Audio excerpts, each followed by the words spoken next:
La comptabilité est une activité permettant d'obtenir une image sincère et fidèle de l'entreprise. La comptabilité générale offre une base essentielle à l'établissement du résultat fiscal et à la justification des différentes assiettes d'imposition. Elle permet la visualisation des créances et des dettes de la société, et donc sur les droits et les devoirs de chacun des tiers. La tenue des principaux documents comptables, journaux, bilans, comptes de résultats et annexes, n'est pas seulement une nécessité technique, mais aussi une obligation légale. Le journal est un document comptable qui enregistre, de façon chronologique, toutes les opérations, ventes, achats, dépenses, effectuées par l'entreprise au cours d'un exercice. Le journal des achats sert à enregistrer toutes les factures fournisseurs. Le journal des ventes sert à enregistrer toutes les factures clients. Le journal de banque sert à enregistrer toutes les opérations d'encaissement et de décaissement, virements, chèques, frais bancaires. Le journal de caisse sert à enregistrer toutes les opérations réalisées en espèces. Quant au journal des opérations diverses, il sert à enregistrer toutes les autres écritures, telles que les salaires, les opérations de TVA, les écritures de régularisation et de fin d'exercice.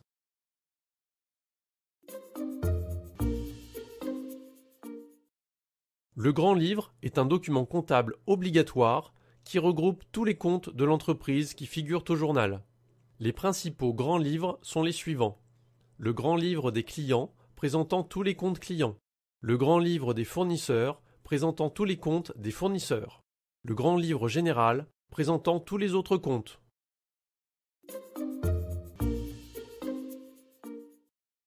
La balance est un document comptable qui reprend l'ensemble des comptes ouverts lors d'un exercice comptable. C'est un état récapitulatif du grand livre. La balance sert à l'élaboration du bilan, mais aussi à contrôler la déclaration de TVA et de s'assurer de son enregistrement ainsi que de son règlement. La balance est une aide fondamentale pour contrôler la comptabilité et donc le bilan et le compte de résultat. La balance AG est un document comptable récapitulant tous les comptes clients ou fournisseurs dont les comptes ne sont pas soldés. La balance AG est régulièrement utilisée au cours d'un exercice comptable afin de pouvoir relancer ces derniers sur les factures impayées. Elle sert à mettre à jour les comptes clients en imputant les règlements reçus avec les factures émises et, le cas échéant, à relancer les clients si le délai de règlement prévu est dépassé, à mettre à jour les comptes fournisseurs en imputant les règlements émis avec les factures reçues et, le cas échéant, à régler les fournisseurs dont les factures sont échues, à vérifier les erreurs de saisie.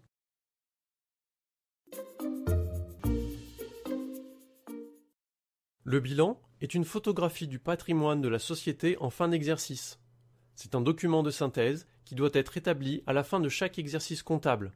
Le bilan représente les comptes d'actifs et de passifs du patrimoine de l'entreprise. L'ensemble de l'actif du bilan équivaut au passif. Ce dernier représente les moyens de financement de l'actif et permet de déterminer les fonds propres de l'entreprise et ceux qu'elle a empruntés.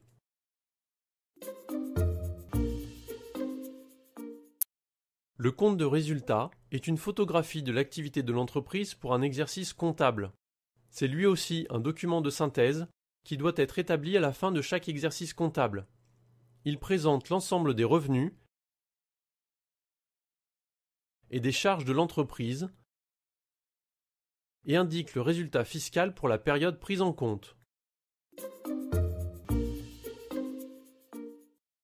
Les annexes complètent les informations du bilan et du compte de résultat. Elles doivent faire apparaître le détail de certains comptes, tableaux, et venir justifier certaines opérations.